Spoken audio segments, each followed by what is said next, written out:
nkiza, ari ryo rya jambo tumaze iminsi tuganira ngo imushyiramo umwuka w'ubugingo.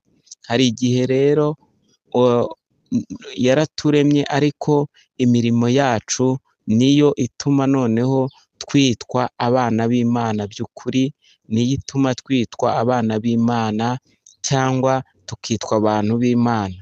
Akenshi iyo umuntu agira neza, Yesu agira neza, agira neza, Yesu agira neza, reka tubanze dusenge Imana kugira ngo dukomeze tuganira kuri iri jambo ry'Imana, Imana yashyize ku mutima wanjye.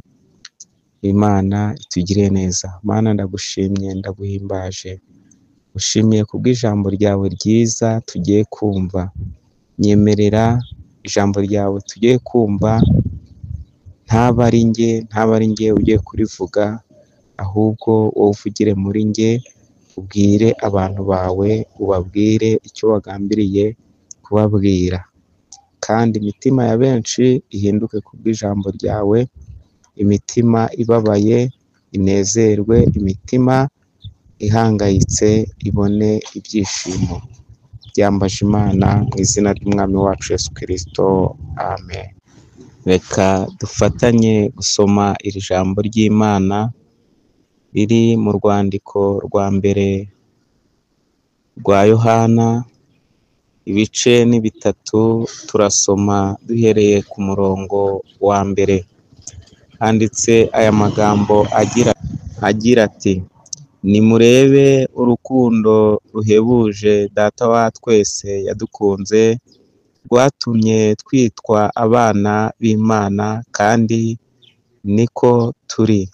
Nicyo gituma ab'isi batatumenye, kuko batayimenye. Imana itugirire neza, kandi Imana iduhane umugisha. Tugiye kuganira kuri iri jambo ry'Imana rivuga ku rukundo rw'Imana, kandi rivuga ku buntu Imana yatugiriye ikaturema, yamara kuturema ikaturema mu ishusho yayo, ikaturema.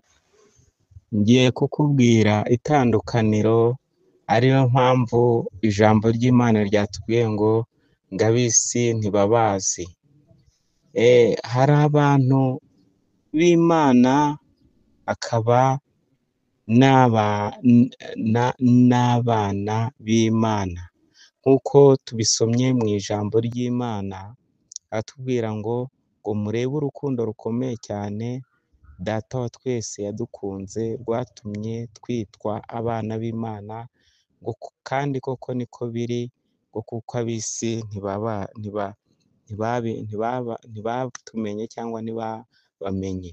Imana itugire neza. Ndagira ngo musobanurire igituma hariho impamvu umuntu ashobora kwitwa umuntu w'Imana, undi akitwa umwana w'Imana, itandukaniro ry'ibyo ngibyo, kandi twese twararemwe n'Imana, ariko ntitwitwe twese abana b'Imana. Wenda reka nguhe urugero rw'ibifatika ubona hano muri iyi si. Ushobora kuba uri umubyeyi, nawe ushobora kuba uri umwana. Ndagira ngo nkubwire ku bintu bibiri, kandi aho hose urisangamo. Nutisanga ku ruhande rw'umubyeyi, urisanga ku ruhande rw'umwana.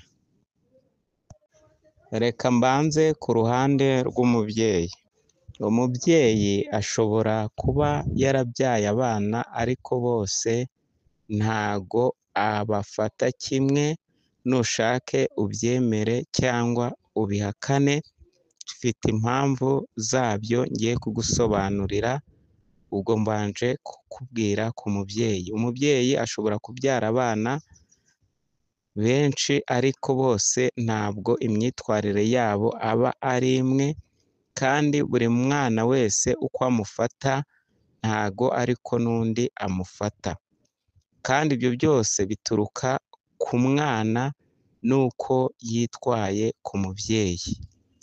Umwana ashobora kuba aho ngaho yubaha umubyeyi, yumvira umubyeyi, akora imirimo yo mu rugo, agenda icyo umubyeyi yamubwiye akagikora, akubaha ababyeyi, byanze bikunze uwo mwana azaba umutoni kuri se, byanze bikunze no kuri nyina azaba umutoni ku babyeyi be, ndetse icyo azabasaba cyose bazakimuha kuko azaba yumvira ababyeyi be, icyo ababyeyi bamubwiye agikora, aho bamutumye ajyayo, kandi ibyo bamusabye gukora akabikora, akumvira ababyeyi.